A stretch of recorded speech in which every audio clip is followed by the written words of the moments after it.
பண்றதுக்கான காஸ்ட் மட்டும்தான் 100. அதுக்கப்புறம் அட்ரஸ் ஏதாவது இருக்கான்னு கேட்பாங்க. விட 2 வீக்ஸ் பிஃபோராவே வந்து உங்களுக்கு விசா கொடுத்துருவாங்க. ப்ரூஃப் ஏதாவது ஒண்ணு வச்சுக்கோங்க. ஏன்னா அதை நீங்க எல்லாருக்கும் வணக்கம். ஆக்சுவலா நம்ம இந்த வீடியோல என்ன பார்க்க போறோம்னா, யூகே வந்து சம்மர் ஹாலிடேஸ் வந்துட்டு ஸ்டார்ட் ஆக போகுது. இப்போ யூகேல இருக்கிறவங்களா இருக்கட்டும், இல்ல இந்தியால இருந்து யூகே வர்றவங்களுக்காக நம்ம வந்து விசிட் விசா வந்துட்டு இந்த டைம் வந்து பண்ணுவாங்க. ஸோ விசிட் விசா பண்றதுக்கு என்னென்ன மாதிரியான டாக்குமெண்ட்ஸ் வந்து நம்ம ப்ரிப்பேர் பண்ணணும், ஸோ எவ்வளோ அமௌண்ட் வந்து அக்கௌண்ட் பேலன்ஸ்ல வந்து வைக்கணும், எத்தனை மாசத்துக்கு முன்னாடி நீங்க விசா சப்மிட் பண்ணணும், எந்த டேட்ல இருந்து யூகே கவர்மெண்ட் வந்து ஸ்டார்ட் டேட் எடுத்துப்பாங்க, எத்தனை நாளைக்கு முன்னாடி நீங்க ரிட்டர்ன் டிக்கெட் போடணும் அப்படின்ட்டு எல்லா டீடைல்ஸுமே நான் இந்த வீடியோல வந்துட்டு கவர் பண்றேன். நிறைய பேருக்கு நிறைய டவுட்ஸ் இருக்கு. நான் வந்து எங்க அப்பாவை விசா போட்டு 6 months விசிட் விசால நான் இங்க கூட்டிட்டு வந்திருந்தேன். ஸோ அதனால எனக்கு ப்ராசஸ் வந்து எண்ட் டு எண்ட் தெரியுன்றதுனால இந்த வீடியோ வந்துட்டு நான் கொடுக்குறேன். இதுல உங்களுக்கு ஏதாவது குவரிஸ் இருந்ததுன்னா நீங்க தயவு செஞ்சு கமெண்ட்ல கேளுங்க. நான் கண்டிப்பா வந்துட்டு கிளாரிஃபை பண்றேன்.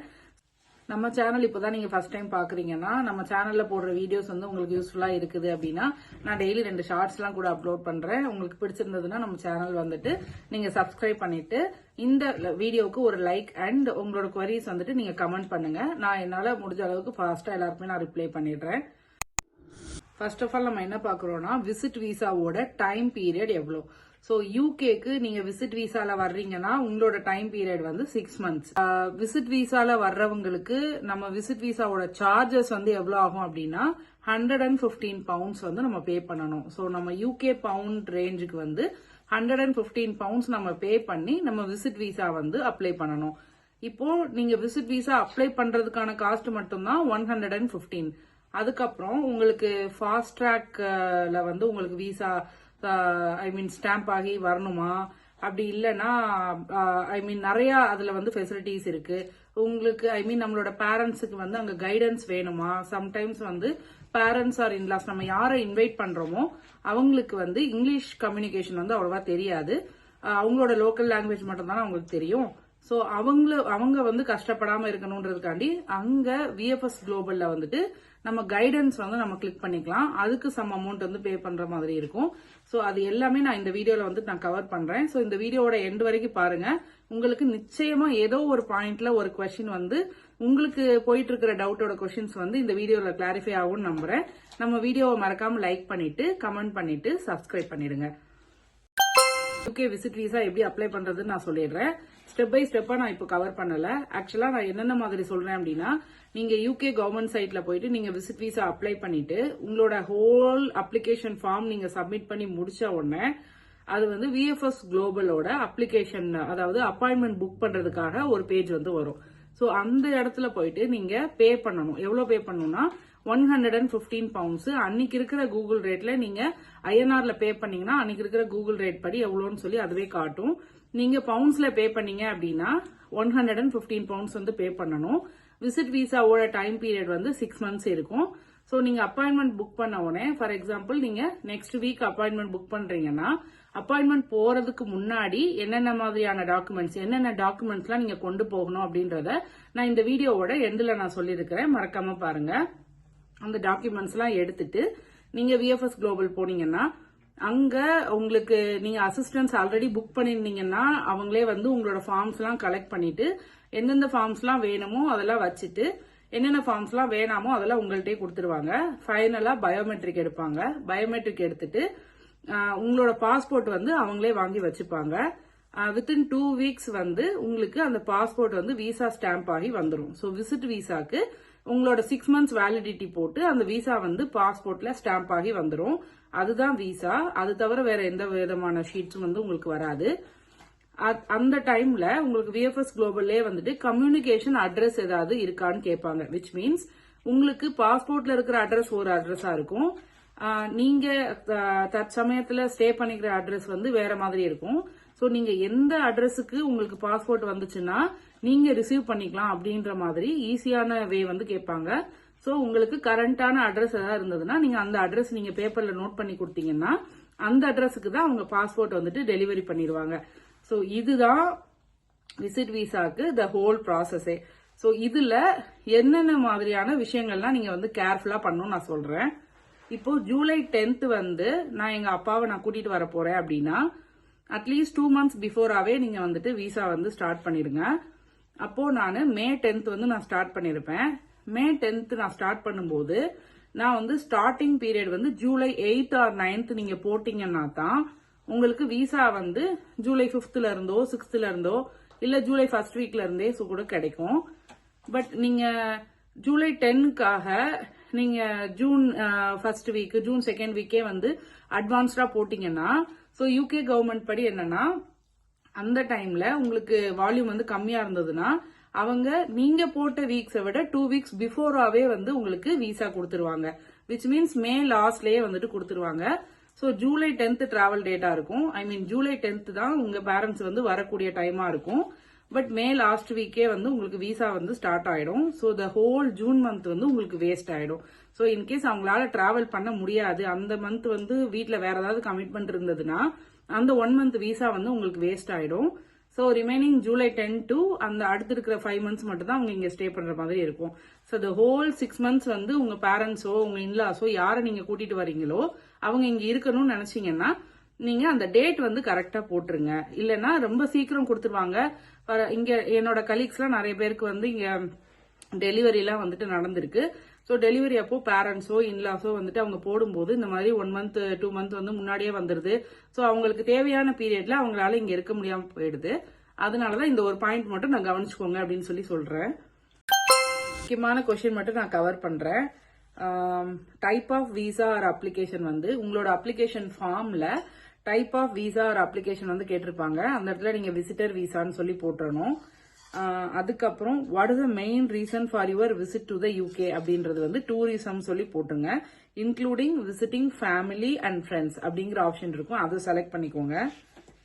நீங்க கூட்டிட்டு வர பர்சன் வந்து மேரீடா அன்மேரீடா இல்ல லிவிங்ல இருக்கிறவங்களா அப்படி இல்லைன்னா செப்பரேட்டடா அப்படின்றது ஆப்ஷன் கேட்டிருக்கும். அதெல்லாம் வந்துட்டு நீங்க கரெக்டா கொடுத்துருங்க.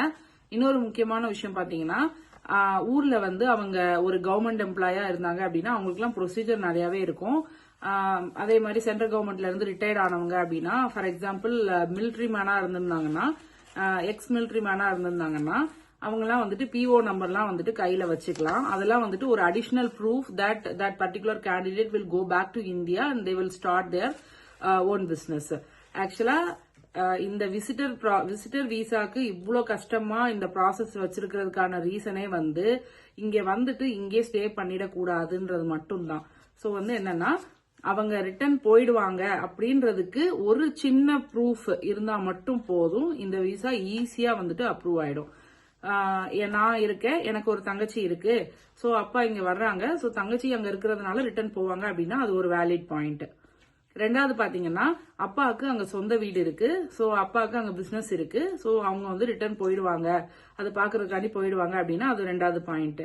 அதே மாதிரி எக்ஸ் சர்வீஸ் மேன் அப்படின்னா அவங்க வந்து எவ்ரி இயர் நவம்பர்ல வந்து அவங்க லைவ் டிக்ளரேஷன் வந்துட்டு கொடுக்கணும். ஸோ அதனாலயும் வந்துட்டு அவங்க ரிட்டர்ன் போய் தான் ஆகணும். இந்த மாதிரி நிறைய வெரைட்டிஸ் ஆஃப் கொஸ்டின்ஸ் வரும். அதனால நீங்க எந்த பர்டிகுலர் கேண்டிடேட்டை கூட்டிட்டு வரீங்களோ அவங்களுக்கு இதுல ஏதாவது ஒன்று இதுல வந்து எலிஜிபிலிட்டி இருந்ததுன்னா அதை நீங்க கரெக்டா டிக் மார்க் பண்ணி நீங்க டீடைல் கொடுத்துருங்க. இன்னொன்னு என்னன்னா ஹவுஸ் ஒய்ஃபா இருந்தாங்க, இப்ப எங்க அம்மா வந்து ஹவுஸ் ஒய்ஃப் அப்படின்னா நான் அம்மாவை இங்க கூட்டிட்டு வரணும்னா அதுக்கு வந்து எந்த விதமான கொஸ்டின்ஸுமே இல்லை. மேபி அவங்க ஹவுஸ் ஒய்ஃபா இருக்கலாம், படிச்சவங்க படிக்காதவங்க யாரா இருந்தாலுமே நீங்க டீடைல் வந்து சிம்பிளா ஹோம் மேக்கரோ ஹவுஸ் ஒய்ஃபோ இந்த மாதிரி போட்டுட்டு அவங்க ஒர்க் பண்றாங்களா இல்ல, பிசினஸ் பண்றாங்களா இல்ல, இந்த மாதிரி சின்ன பொண்ணு இருக்கு, தம்பி இருக்கு, இல்ல இருக்கா இல்லையானா இருக்கு இல்ல, அந்த மாதிரி ஆப்ஷன் கரெக்டா நீங்க கொடுத்துட்டீங்கன்னா இந்த விசா எந்த விதமான செகண்ட் தாட்டும் இல்லாம ஈஸியா வந்துட்டு கோத்ரூ ஆயிரும். இன்னொரு விஷயம் பாத்தீங்கன்னா ஒரு முக்கியமான விஷயம், இந்த விசால ஏதாவது கொஸ்டின்ஸ் இருந்தது அப்படின்னா அவங்க வந்து வேலிடான ஒரு ப்ரூஃப் ரிலேட்டட் அப்படின்னா கண்டிப்பா உங்களுக்கு கால் பேக் பண்ணி கேட்பாங்க. பட் இதை வந்து அவங்களோட நாலேஜுக்கும் தாண்டின விஷயம், இதை வந்து பர்பஸ்ஃபுல்லா நம்ம பண்ணிருப்போம்னு அவங்க நினைச்சிட்டாங்க அப்படின்னா கண்டிப்பா இந்த விசா வந்து ரிஜெக்ட் ஆயிடும். ஸோ அதனால நீங்க டீடைல் மட்டும் அப்ளிகேஷன் ஃபார்ம் ஃபில் பண்ணும்போது ரொம்ப கேர்ஃபுல்லா ஃபில் பண்ணுங்க. அந்த அப்ளிகேஷன் ஃபார்ம் வந்து எப்படி ஃபில் பண்ணணும் அப்படின்னு உங்களுக்கு தேவைப்பட்டுச்சுன்னா நீங்க கமெண்ட்ல சொல்லுங்க, அதுக்கு நான் ஒரு ஷார்ட்ஸ் வந்து நான் உங்களுக்கு அப்லோட் பண்றேன். நீங்க யூகேல இருந்து நீங்க இந்தியால இருந்து யாரையாவது கூட்டிட்டு வர்றீங்க அப்படின்னா கண்டிப்பா உங்க சைடு ஒரு இன்விடேஷன் லெட்டர் வந்து நீங்க கவர்மெண்ட்டுக்கு சப்மிட் பண்ணணும். அந்த இன்விடேஷன் லெட்டரை இந்த விஎஃப்எஸ் குளோபல் அப்பாயின்மெண்ட் போறப்ப வந்துட்டு உங்களோட உங்களோட பேரண்டோ இன்லாஸோ யாரை வந்து நீங்க இன்வைட் பண்றீங்களோ அவங்க வந்து உங்களோட ஸ்பான்சரோட எல்லா டாக்குமெண்ட்ஸையும் அவங்க கொண்டு போகணும். அதுல முக்கியமான டாக்குமெண்ட் பாத்தீங்கன்னா இன்விடேஷன் லெட்டர். அந்த இன்விடேஷன் லெட்டர்ல வந்துட்டு என்னென்ன மாதிரி இருக்கணும்னா, இந்த பர்டிகுலர் பர்சன் வந்து என்னோட ஃபாதரோ மதரோ இன்லாஸோ சிஸ்டரோ எதுவோ இந்த ரீசனுக்காக நான் வந்து யூகேக்கு கூட்டிட்டு வர்றேன், சோ அவங்களோட ஃபுல் அண்ட் ஃபுல் ரெஸ்பான்சிபிலிட்டியே நான் தான் அப்படின்னு சொல்லிட்டு நீங்க ஆத்தரைஸ் பண்ணணும். சோ அந்த லெட்டர் தான் வந்து அவங்களுக்கு எலிஜிபிலிட்டி லெட்டர் மாதிரி. இந்த லெட்டர் இல்ல அப்படின்னா அவங்களுக்கு விசிட்டர் விசா வந்து மேக்சிமம் வந்து ரிஜெக்ட் ஆகிறதுக்கு வாய்ப்பு இருக்கு. சோ இங்க இருக்கிற ஒருத்தவங்க உங்களுக்கு இன்விடேஷன் கொடுத்து அப்படி இன்வைட் பண்ணா மட்டும்தான் நீங்க விசிட்டர் விசால உள்ள வர முடியும். சோ அந்த 6 monthsக்குமே வந்துட்டு இங்க இருக்கிறவங்க நான் வந்து பேங்க் பேலன்ஸ் வச்சிருக்கிறேன், சோ நான் வந்து எனக்கு அவங்களை அகாமடேட் பண்ணிக்கிறதுக்கு எனக்கு வீடு இருக்கு, சோ 2 ரூம் இருக்கு, 3 பெட்ரூம்ஸ் இருக்கு, இந்த மாதிரி வந்து நான் அந்த லெட்டர்ல கிளியரா மென்ஷன் பண்ணியிருந்தா மட்டும்தான் அந்த இன்விடேஷன் லெட்டர் வந்து கோ த்ரூ ஆகும். இன்னொரு முக்கியமான விஷயம், நான் வந்து சுத்தி பாக்குறதுக்கு இல்ல, இந்த மாதிரி எனக்கு டெலிவரி இல்ல என் ஒய்ஃப்க்கு டெலிவரி அப்படின்னு சொல்லிட்டு யார் ரைஸ் பண்றாங்களோ அந்த கன்சர்ன் வந்துட்டு நீங்க கிளியரா கொடுத்தீங்கன்னா எந்த விதமான செகண்ட் தாட்ஸும் இல்லாம இந்த விசா வந்து கோ த்ரூ ஆயிடும். சோ இந்த விஷயம் வந்துட்டு செகண்ட் பாயிண்டா நீங்க நோட் பண்ணிக்கோங்க. இப்ப என்ன பார்க்க போறோம்னா, நம்ம யாரை இன்வைட் பண்றோமோ அந்த பர்டிகுலர் கேண்டிடேட்டுக்கு என்னென்ன மாதிரியான டாக்குமெண்ட்ஸ்லாம் வந்து கையில அவங்க எடுத்துட்டு போகணும் during that VFS global appointment. அந்த டைம்ல வந்துட்டு என்னென்ன எடுத்துட்டு போகணும்னா, கேண்டிடேட்டோட பாஸ்போர்ட். அவங்களுக்கு ஆல்ரெடி ஒரு பாஸ்போர்ட் வந்து முடிஞ்சிருச்சு, அந்த புக் முடிஞ்சு ரெண்டாவது பாஸ்போர்ட் இருந்தது அப்படின்னா அந்த பாஸ்போர்ட்டும் பிளஸ் அந்த ஓல்டு பாஸ்போர்ட் எல்லாமே எடுத்துட்டு போகணும். சோ அப்பதான் நமக்கு அதுல ஏதாவது என்கொயரி இருந்ததுன்னா அவங்க வந்து குவரி பண்ணி அப்பவே பாத்துப்பாங்க. இல்லைன்னா அதை எடுக்கிறதுக்காக நீங்க திருப்பி ஊருக்கு வர முடியாது இல்லையா, அதனால எல்லாமே கையில வச்சுக்கோங்க. நெக்ஸ்ட் வந்து ஆன்லைன் ஃபார்ம்.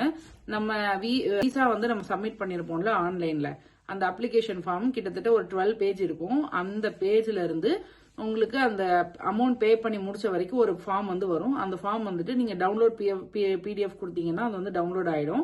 அந்த ஃபார்ம் வந்து நீங்க பிரிண்ட் அவுட் எடுத்து நீங்க கையில கொண்டு போங்க. அதுக்கப்புறம் விஎஃப்எஸ் குளோபல் அப்பாயின்மெண்ட் நீங்க எடுத்த உடனே அப்பாயின்மெண்ட்டுக்குன்னு சொல்லிட்டு ஒரு பிரிண்ட் அவுட் கொடுப்பாங்க. அதாவது உங்களோட விஎஃப்எஸ் குளோபலோட பார்கோடு போட்டு இத்தனை மணிக்கு அப்பாயின்மெண்ட்னு சொல்லிட்டு உங்க நேம்ல ஒரு ஷீட் வந்து வந்திருக்கணும். நீங்க எந்த இமெயில் ஐடியில நீங்க ரெஜிஸ்டர் பண்ணீங்களோ அந்த அப்பாயின்மெண்டோட காப்பி எடுத்துக்கோங்க. அந்த அப்பாயின்மெண்ட் கூடவே உங்களுக்கு ஒரு செக்லிஸ்ட் கொடுத்திருப்பாங்க. அதாவது இந்தந்த டாக்குமெண்ட்லாம் வந்து நீங்க ப்ரூஃபா நீங்க அப்ளிகேஷன் ஃபார்ம்ல கொடுத்துருக்கீங்க.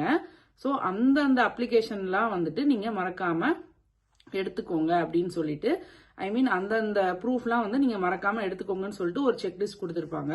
அந்த செக்லிஸ்ட்லயும் ஒரு பிரிண்ட் அவுட் எடுத்துக்கோங்க. அதுக்கப்புறம் உங்களோட பாஸ்போர்ட் சைஸ் போட்டோ எடுத்துக்கோங்க. அப்புறம் உங்க அந்த கேண்டிடேட்டோட எல்லாமே அந்த கேண்டிடேட்டோட தான், அந்த கேண்டிடேட்டோட பாஸ்போர்ட் சைஸ் போட்டோ, அதுக்கப்புறம் அந்த கேண்டிடேட்டோட ஆதார் கார்டு. அந்த பர்டிகுலர் கேண்டிடேட் வந்து கவர்மெண்ட் எம்ப்ளாயா இருந்தாங்க, இல்ல எக்ஸ் கவர்மெண்ட், இல்ல X military, X central government, இந்த மாதிரி எதுவா இருந்தாலும் அதோட ப்ரூஃப் ஏதாவது ஒண்ணு வச்சுக்கோங்க. ஏன்னா அதை நீங்க அப்ளிகேஷன் ஃபார்ம்ல மென்ஷன் பண்ணிருந்தீங்கன்னா அதை கண்டிப்பா நீங்க ப்ரொசீட் பண்ணும்போது அதை நீங்க கொண்டு போகணும். சில பேர் வந்து அதை மென்ஷன் பண்ணல, எனக்கு மென்ஷன் பண்ண இன்ட்ரெஸ்ட் இல்லைன்னு சொல்லிட்டு சில பேர் பண்ணாம விடுறாங்க. பட் அது எந்த அளவுக்குன்றது எனக்கு தெரியல. பட் நமக்கு தெரிஞ்சு நீங்க அதை ஓப்பனா மென்ஷன் பண்ணீங்கன்னா அதோட ப்ரூஃப் மட்டும் நீங்க கையில வச்சுக்கோங்க. மோஸ்ட்லி 90% எதுவுமே கேட்க மாட்டாங்க. பட் நம்மளோட சேஃப் அண்ட் சைடுக்கு நீங்க கையில வச்சுக்கிட்டீங்கன்னா it will be so good. எல்லா மார்க் ஷீட்ஸ் அந்த மாதிரி மோஸ்ட்லி மார்க் ஷீட்ஸ் வந்து ரொம்ப தேவைப்படாது. பட் ஒரு சேஃப் அண்ட் சைடுக்கு நீங்க ஏதாவது நேம் சேஞ்ச் இல்ல ஏதாவது ரீசெண்டா பண்ணதுனால அவங்க ஏதாவது குவரி ரைஸ் பண்ணிடக்கூடாது இல்லையா, அதனால மார்க் ஷீட் வந்து ஒரு ப்ரூஃபுக்காக சொல்றேன். அதுக்கப்புறம் மிலிட்ரியில இருந்தாங்கன்னா பென்ஷன் பே ஆர்டர் வந்துட்டு எடுத்து வச்சுக்கோங்க. ஸோ கேண்டிடேட்டுக்கு பர்டிகுலரா 1 person வர்றாங்க அப்படின்னா ஒரு 2 lakhs to 3 lakhs, இல்ல 2 பேரை நீங்க இன்வைட் பண்றீங்கன்னா அவங்களோட பேங்க் பேலன்ஸ் வந்து ஒரு 5 lakhs கிட்ட நீங்க போட்டு வச்சிடுங்க.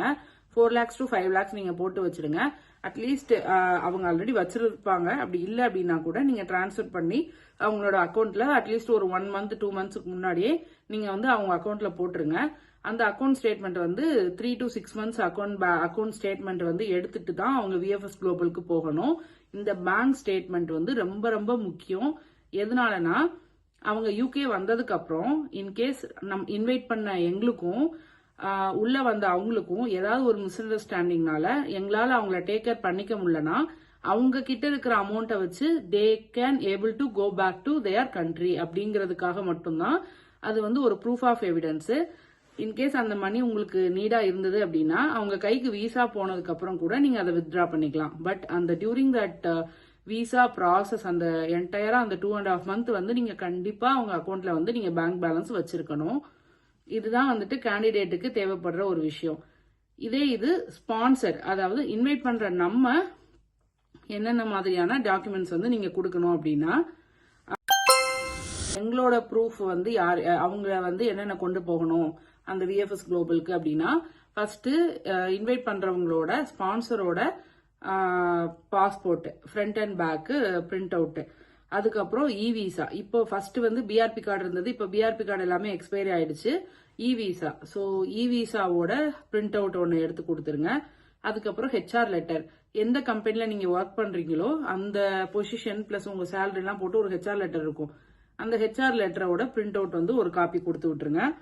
அதுக்கப்புறம் ஹவுஸ் அக்ரிமெண்ட், அதாவது நீங்க யூகேல தான் ஸ்டே பண்ணி இருந்திருக்கீங்க அப்படின்னு சொல்லிட்டு ஒரு ப்ரூஃபுக்காக ஹவுஸ் அக்ரிமெண்ட் வந்து கொடுத்து விடணும். அதுக்கப்புறம் உங்க பேர்ல நீங்க ஏதாவது யூட்டிலிட்டி பில்ஸ் வந்து பே பண்ணிருக்கீங்களா, ஏன்னா அட்ரஸ் ப்ரூஃபுக்கு அதுவும் வந்துட்டு கேட்பாங்க. ஸோ கேஸ் பில்லு இவி பில் ஏதாவது இருக்கும் அதை கொடுத்துடலாம். அதுக்கப்புறம் நம்மளோட அக்கௌண்ட் ஸ்டேட்மெண்ட், ஸோ நம்மளோட 6 months அக்கௌண்ட் ஸ்டேட்மெண்ட் எடுத்து அதையும் கொடுக்கணும். அதுக்கப்புறம் நம்மளோட விசா ஸ்டாம்பிங் ஆயிருக்கும் இல்லையா, அந்த விசா பேஜோட ஒரு பிரிண்ட் அவுட்டும், நம்மளோட விசா பிளஸ் நம்மளோட ஆதார் கார்டு வந்துட்டு ஒரு வெரிஃபிகேஷனுக்காக, நம்மளுக்கு ஸ்பான்சர்ஷிப் வந்து அப்ரூவ் ஆயிருக்கும் இல்லையா, அந்த ஸ்பான்சர்ஷிப்போட ஒரு ப்ரூஃபும் கொடுத்து விடுங்க. அதுக்கப்புறம் நம்ம இன்கேஸ் நான் இங்க வந்து நான் ஸ்பின்ஸ்டர் அப்படின்னா தேவையில்லை, பட் நான் மேரிடா இருக்கேன், நான் வந்து எங்க அப்பாவை இன்வைட் பண்றேன் அப்படின்னா நம்மளும் எனக்கும் என் ஹஸ்பண்ட்க்கும் வந்துட்டு அந்த மேரேஜ் ஆயிருக்கிற சர்டிபிகேட் அது வந்துட்டு ஒரு ப்ரூஃப் ஆஃப் எவிடன்ஸ்க்காக நீங்க கொடுத்து விடுங்க. அடிஷ்னலி நான் இன்வைட் பண்றவங்களுக்கும் என்ன ரிலேஷன்ஷிப் சொல்லிட்டு நீங்க ப்ரூஃப் காட்டணும். விச் மீன்ஸ் என்னோட சிஸ்டரு இல்ல என்னோட ஃபாதர் எங்க மதர் அப்படின்னு சொல்லிட்டு நான் என்ன ப்ரூஃப் ஆஃப் எவிடன்ஸ் வந்து நான் காட்டுறேன் அப்படின்னா, நான் வந்து எங்க அப்பாவை இன்வைட் பண்ணும்போது என்னோட பாஸ்போர்ட்ல ஃபாதர்ஸ் நேம்ல எங்க அப்பா பேர் இருந்தது, அதனால அதோட நான் முடிச்சுட்டேன். பட் இப்போ என்னோட கலீக்ஸ் எல்லாம் வந்துட்டு இப்போ ரீசெண்டா அவங்களுக்கு வந்து குழந்தை பிறந்திருந்தது. ஸோ நாத்தனாரு அந்த மாதிரி எல்லாருமே நிறைய பேர் வந்திருந்தாங்க. ஸோ அவங்க எல்லாம் வந்துட்டு ஜஸ்ட் மென்ஷன் தான் பண்ணியிருப்பாங்க. ஸோ இந்த மாதிரி சிஸ்டரு இந்த மாதிரி குழந்தை பிறந்ததுனால நாங்க வந்துட்டு இன்வைட் பண்றோம் அப்படின்னு சொல்லிட்டு. ஸோ இதெல்லாம் வந்துட்டு ஜஸ்ட் ப்ரூஃப் ஆஃப் எவிடன்ஸ் தான். உங்களோட மேட்டர் அண்ட் உங்களோட கான்டெக்ட் வந்துட்டு கிளியரா இருந்ததுன்னா கண்டிப்பா உங்களோட விசிட்டர் விசா வந்துட்டு ஃபர்ஸ்ட் அட்டம்ப்ட்லயே வந்துட்டு கிளியர் ஆயிடும். ஸோ எந்த விதமான செகண்ட் குவரிஸும் இல்லாம நீங்க வந்துட்டு டாக்குமெண்ட் வந்துட்டு ஃபில் பண்ணுங்க. இன்விடேஷன் லெட்டர் ஒரு ஷார்ட்ஸ் கூட போட ட்ரை பண்றேன். அதே மாதிரி அப்ளிகேஷன் ஃபார்ம் ஃபில் பண்ணும்போது விசிட்டர் விசாக்கு அப்ளிகேஷன் ஃபார்ம் ஃபில் பண்ணும்போது உங்களுக்கு ஏதாவது குவரிஸ் இருந்ததுன்னா மறக்காம நீங்க கமெண்ட்ல கேளுங்க, நான் வந்துட்டு உங்களுக்கு கிளியர் பண்றேன். வேற ஏதாவது கொஸ்டின் இருந்தா கூட நம்ம சேனல்ல வந்துட்டு நீங்க மறக்காம கொஸ்டின் பண்ணுங்க, நான் கண்டிப்பா ஆன்சர் பண்றேன். நம்மளோட சேனல் பேர் வந்துட்டு SPR ஃபேமிலி விளாக்ஸ். இந்த வீடியோ உங்களுக்கு யூஸ்ஃபுல்லா இருந்ததுன்னா ஒரு லைக் பண்ணிட்டு கமெண்ட் பண்ணிட்டு சப்ஸ்கிரைப் பண்ணுங்க, உங்க ஃப்ரெண்ட்ஸ் அண்ட் ஃபேமிலிஸ்க்கும் ஷேர் பண்ணிருங்க. தேங்க்யூ.